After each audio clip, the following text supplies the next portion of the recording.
দেখো আজকে বিরিয়ানি বানালাম। এখানে চাল ফুটছে আর এদিকে চিকেনটাকে আমি ম্যারিনেট করে রেখে দিয়েছি। ব্রেস্তাটা আমি ভেজে নিচ্ছি। ব্রেস্তাটা ভেজে নিয়ে আমি প্লেটে তুলে নিয়েছি। এবার চিকেনটা এখানে ফুটছে, তো চিকেনটার মধ্যে আমি একটু বিরিয়ানি মশলা অ্যাড করে দিয়েছি, এতে টেস্টটা সুন্দর আসে। আর এদিকে আমার ভাতটা কমপ্লিট হয়ে গেছে।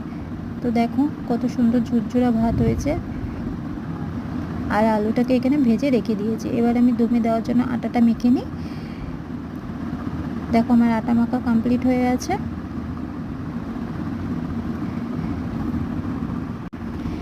দেখো আমি হাঁড়িতে ঘি দিয়ে দিয়েছি। এর মধ্যে গোটা গরম মশলা দিয়ে দেবো, এলাচ, লবঙ্গ, দারচিনি দিয়ে দেওয়ার পর এখানে আমি ভাত দিয়ে দেবো।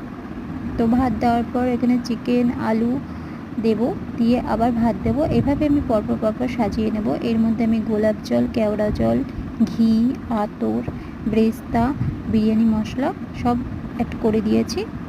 করার পরে এবারে আমি এটাকে দমে বসাবো। 20 মিনিটের মতো এটাকে আমি দমে রাখবো। তো এটাকে আমি ঢেকে দিই। চলো দেখো আমার বিরিয়ানি কমপ্লিট হয়ে গেছে। দেখো কীরকম হয়েছে দেখতে।